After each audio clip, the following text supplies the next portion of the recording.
न साथ है किसी का न सहारा है कोई, न साथ है किसी का न सहारा है कोई, न हम है किसी के न हमारा है कोई। तो फार्मेसी वालों, चलो थोड़ा पढ़ लिया जाए, आओ। तो आज मैं हूँ विजय और आप देख रहे हैं अपना चैनल वीआरएन मेडिकल स्टडी।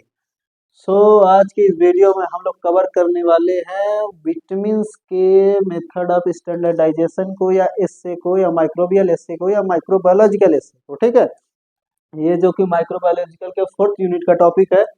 तो आइए शुरू करते हैं, थोड़ा नजदीक आ जाओ।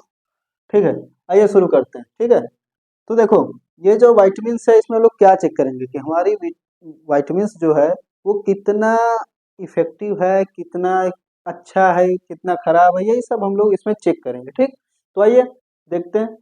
देखो, determine the potency of vitamins with the help of micro organism. इसकी पोटेंसी हम लोग कैसे चेक करते हैं? माइक्रो ऑर्गेनिज्म के हेल्प के द्वारा। ठीक है, ओके।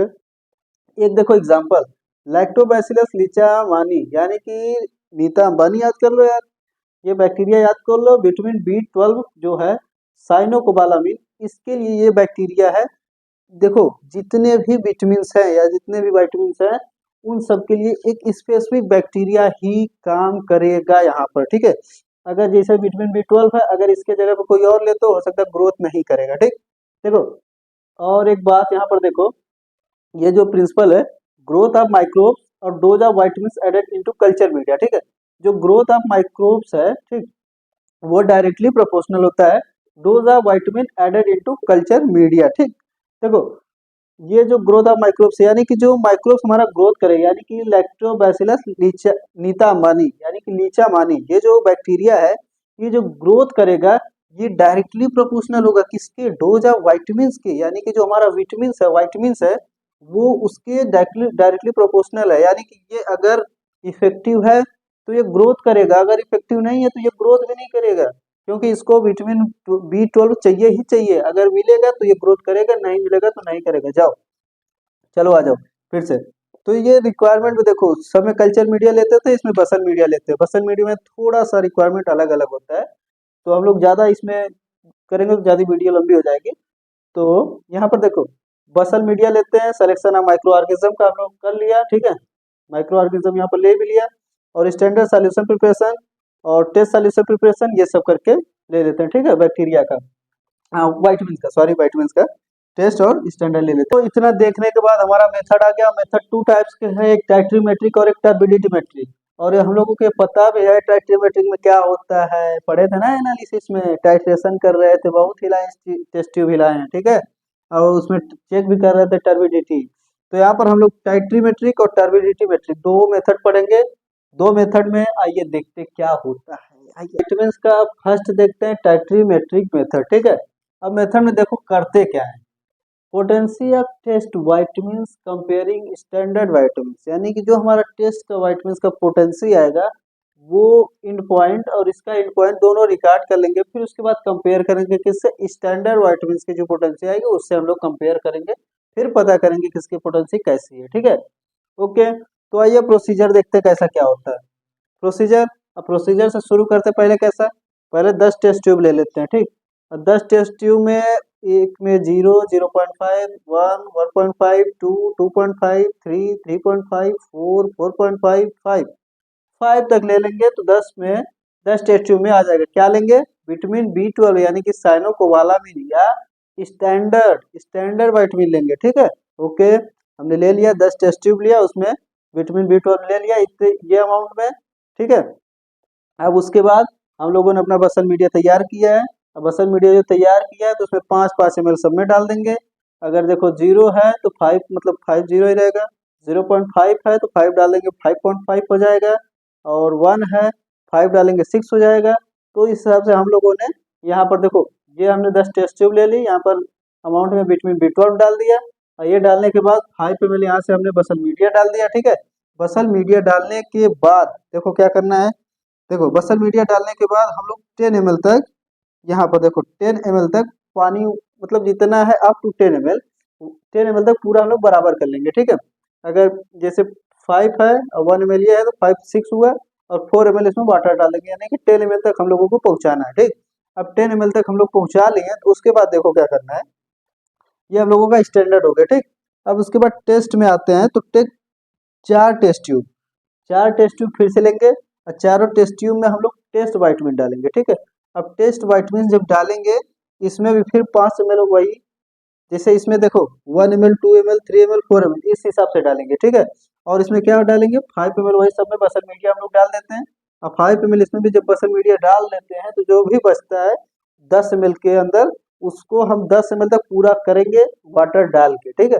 वाटर डाल के 10 ml इसको भी हम लोग पूरा कर लेते हैं, ठीक है। तो यहाँ तक हम लोगों का क्लियर हो गया कि वाटर हम लोग डाल के अप टू 10 ml कर लेते हैं, ठीक।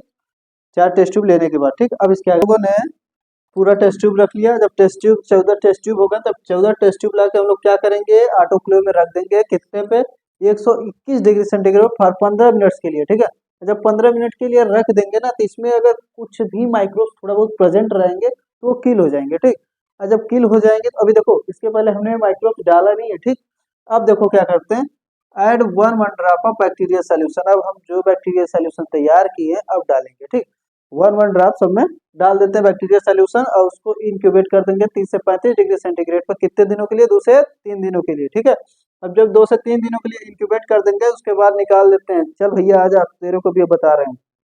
अब निकालिए इंक्यूबेशन पीरियड से।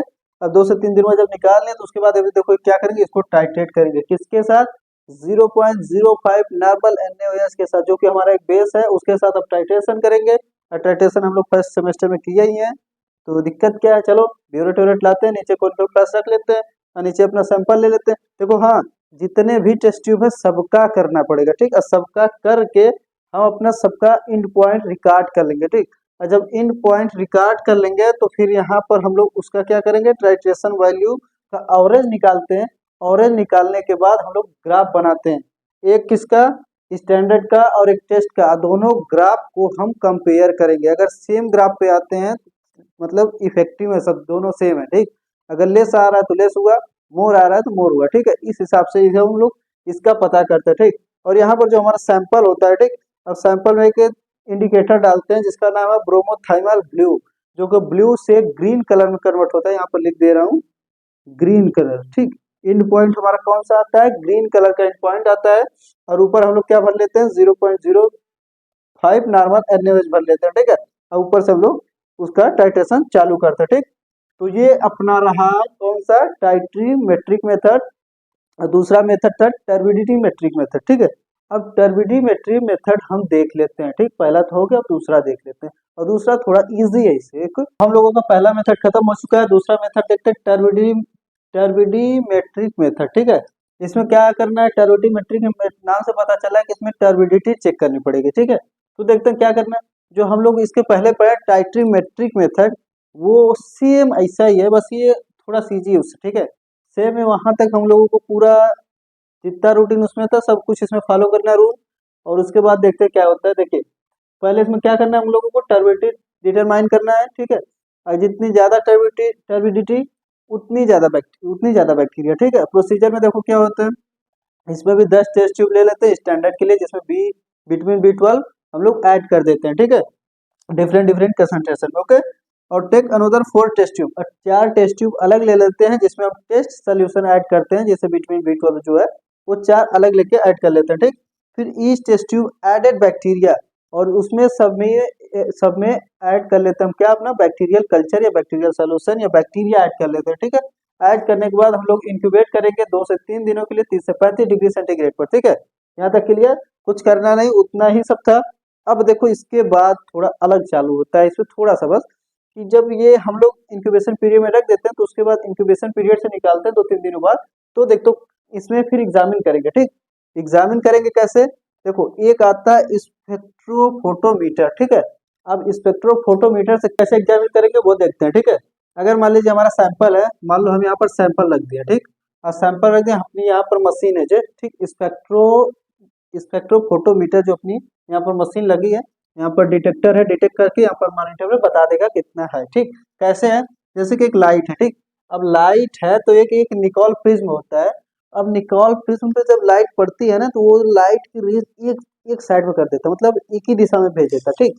और जब एक दिशा में भेज देता है, तो ये जो है, मान लो यहाँ पर हम लोगों का यहाँ सैंपल है, देखो पहले खाली मान लो ये खाली है, ठीक, अब खाली में जब रेज पड़ेगी तो ये सीधे पार हो जाएगी। ठीक है, जब पार हो जाएगी तो यहाँ पर जब कुछ रहेगा तो एब्जॉर्ब होगा नहीं, या ट्रांसमिटेंस या ट्रांसफर नहीं होगा कुछ। ठीक है, तो यहाँ पर सीधे पूरा चला जाएगा। ठीक, अब देखो यहाँ पर अगर हमारा सैंपल है, अब जितने भी पार्टिकल्स होंगे, ठीक, अब यहाँ से लाइट आ रही, अब लाइट आए तो जितने भी पार्टिकल पड़ती जाएगी हमारी लाइट की रेस, वो उतना क्या कर उसे एब्जॉर्ब कर लेगी, यानी कि बाहर निकलने नहीं देगी रेस को। ठीक, जब रेस को बाहर नहीं निकलने देगी, और जितनी रेस बाहर निकल रही, मान लो यहाँ से अगर पता चला कि यहाँ से 10 रेस बाहर निकल रही या 20 रेस बाहर निकल रही। ठीक है, जब मान लो अगर 20 रेस बाहर निकल रही, अगर 15 रेस यहीं पर एब्जॉर्ब हो जा रही है, ठीक है, और यहाँ पर 5 रेस केवल बाहर निकल रही, तो हम लोग यहाँ पर जो बाहर निकल रही है ट्रांसफर हो रही 5 रेस बाहर आके, तो उसी को कैलकुलेट कर लेते हैं। ठीक, तो उस हिसाब से यहाँ पर बता दिया जाता है, इसका मतलब एक ग्राफ बना के फिर टेस्ट और स्टैंडर्ड का वो कंपैरिजन करके फिर बताया जाता है, मतलब कौन कितना इफेक्टिव है। ठीक है, तो ये हो गया method of standardization of vitamins. दो मेथड था, एक टाइट्रीमेट्रिक और दूसरा टर्बिडिमेट्रिक। तो टाइट्रीमेट्रिक में हम लोग क्या किए, टाइट्रेशन किए, और इसमें टर्बिडिटी चेक किए किसके, स्पेक्ट्रोफोटोमीटर के द्वारा। ठीक है, तो आई होप, तो अब देखते हैं कि method for method for standardization of amino acid. ठीक है, अब अमीनो एसिड का देख लेते हैं। तो भी हम लोगों ने पिछली बार पीछे देखा ही है सब कुछ, तो इसमें ज़्यादा सब कुछ इजी ही लगेगा। तो देखते हैं potency of amino acid by the help of micro organism. वही करते हैं, माइक्रो ऑर्गेनिज्म के हेल्प के द्वारा इसकी पोटेंसी भी चेक करते हैं। तो इसमें हम लोग एक एग्जांपल लेते हैं ग्लूटामिक एसिड का, जैसे कि अमीनो एसिड में ग्लूटामिक एसिड का एक एग्जांपल लेते हैं। तो उसके लिए एक स्पेसिफिक बैक्टीरिया लेते हैं, कौन सा, ई कोलाई। ठीक, ई कोलाई स्पेसिफिक बैक्टीरिया लेते हैं, और यहाँ पर रिक्वायरमेंट में आपको पता है culture media, selection of micro organism, और स्टैंडर्ड सोल्यूशन का प्रिपरेशन, और टेस्ट सोल्यूशन का प्रिपरेशन। ठीक है, इतना हो गया। तो देख लेते हैं इसका प्रिपरेशन, मतलब प्रोसीजर देख लेते हैं। ठीक, तो प्रोसीजर इसमें जो है, प्रोसीजर कैसा क्या होता है। ठीक, प्रोसीजर देखो, पहले क्या लेते हैं कि हम लोग 4 टेस्ट ट्यूब ले लेते हैं। ठीक, अब 4 टेस्ट ट्यूब देखो, 4 टेस्ट ट्यूब स्टैंडर्ड के लिए, 4 टेस्ट ट्यूब टेस्ट सोल्यूशन के लिए। ठीक है, 4 टेस्ट ट्यूब स्टैंडर्ड के लिए मान लो ले लिया, 4 टेस्ट ट्यूब टेस्ट के लिए, 8 हो गया।